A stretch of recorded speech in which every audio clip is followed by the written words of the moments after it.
Kenny and welcome back to my channel. In today's video, I'll be showing you the wig styling process of Silver Wolf from Honkai Star Rail.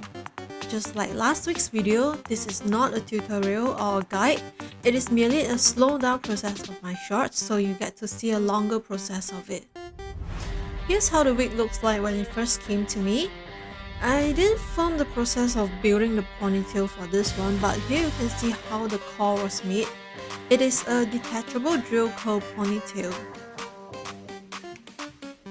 I usually don't take wig bases from customers, but in this case the customer is Malaysian, so I made an exception for it since we're from the same place. But I always make sure that the wig base is in good condition, so I'll ask for photos beforehand. So the reason why I don't take wig bases from overseas customers is that what if you spend so much to send the wig to me and it isn't exactly the condition that was seen in the photos, and I can't use it and you would have wasted the shipping fees. So if you think about it, wouldn't it be better for me to buy a good quality wig for you and style it? It'll make sure that the quality is in place, right? Anyways, this Silver Wolf wig was styled super long ago, and it is actually my very first attempt at making a drill curl. So you'll see me make some mistakes along the way. Here I was using a low quality thinning shears, so it wasn't the easiest to cut with. But these days I'm using a much better one and it is so smooth and buttery. So I get a lot of questions on what tools should a wig styling beginner get, and honestly I would say just with any craft, you don't need something too expensive when you're just starting out. Instead, build up your skills first. However, for scissors and thinning shears, I would advise you to invest in something of a decent quality because it will go a long way.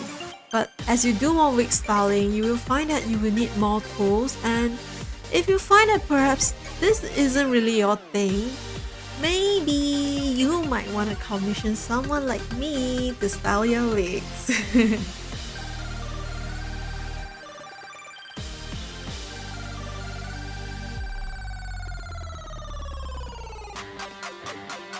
Anyways, here I've done styling the middle section of the bangs, and I'm just fixing it with some hairspray.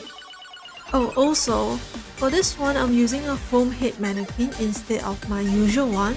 You know, the one with a weird face that a lot of you have commented about. It's because my customer's head size is smaller than that one, and I want the wig to fit nicely on her. It is important to get a head mannequin that matches your head size because in the end you are the one who's wearing the wig, not somebody else. By the way, I've covered about this head mannequin resizing topic as well as other techniques in my Kafka tutorial, so you can check that out if you're interested. Anyway, here I'm just finishing up the styling for the bangs, so I'll just let you watch this part and check back again later when I start on the drill curl.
Hey, I'm back!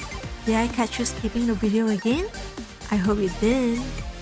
So, here I'm starting to glue the drill core with wefts, and it is also where I made my biggest mistake.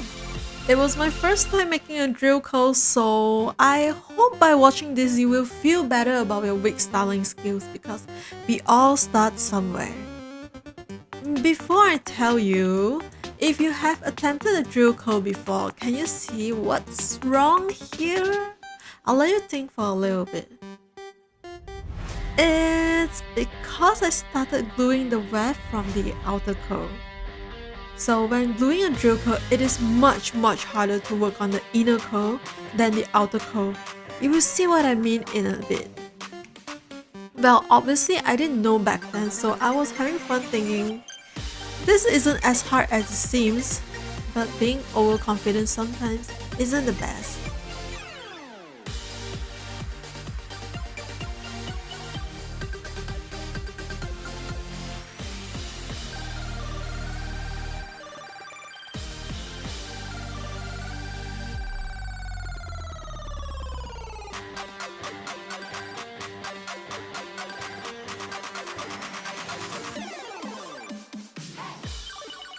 Even though by now I've done so many drill cores and the process feels much easier to me, I still won't deny that it is a pretty time-consuming thing to do.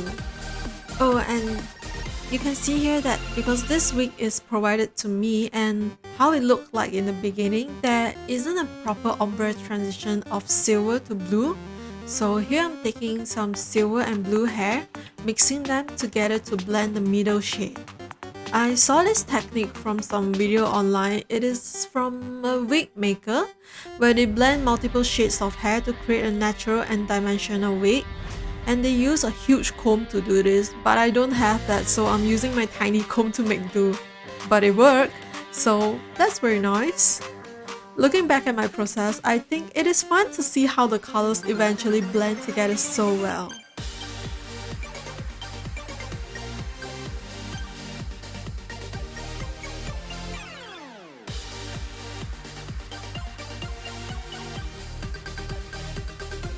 Now that I've prepared the hair, I'm cleaning out any excess that sticks out before I glue it onto the wire structure.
Oh, look at this. I was so proud of how it looked. But here's where the nightmare began.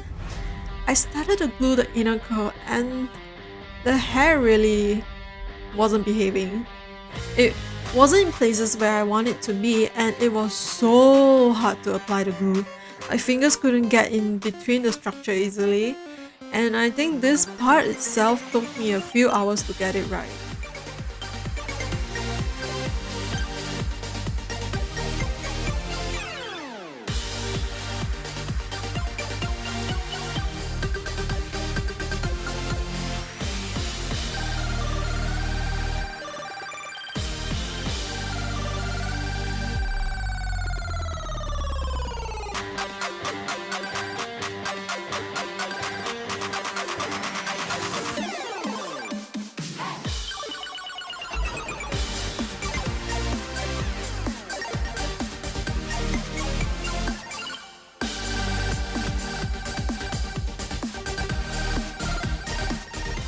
So for the rest of the structure, I decided to continue working on it with it on the head mannequin.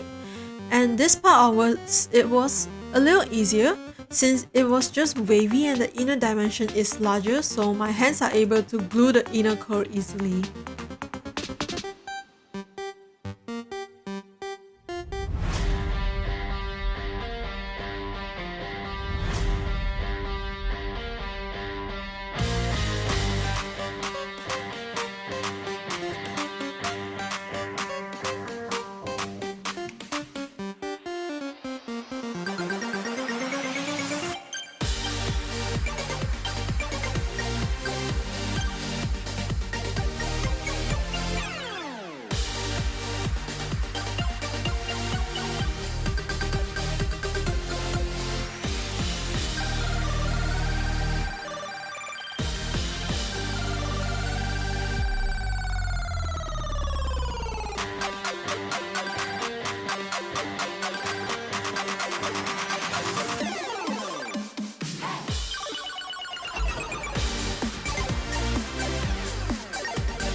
Now looking back at it after over a year, I would say it wasn't my best piece of work, but being my first attempt at this, I should probably give myself a pat on my back, right? And here's how I packed it for delivery. Since this was for bike delivery, I just had to secure it in place for a short ride, but for overseas shipping, I would definitely pack this much differently. Anyways, we're at the end of this video, and if you enjoyed this video as well, be sure to like, comment, subscribe, and turn on your notification bell. I'll see you again next week. Bye!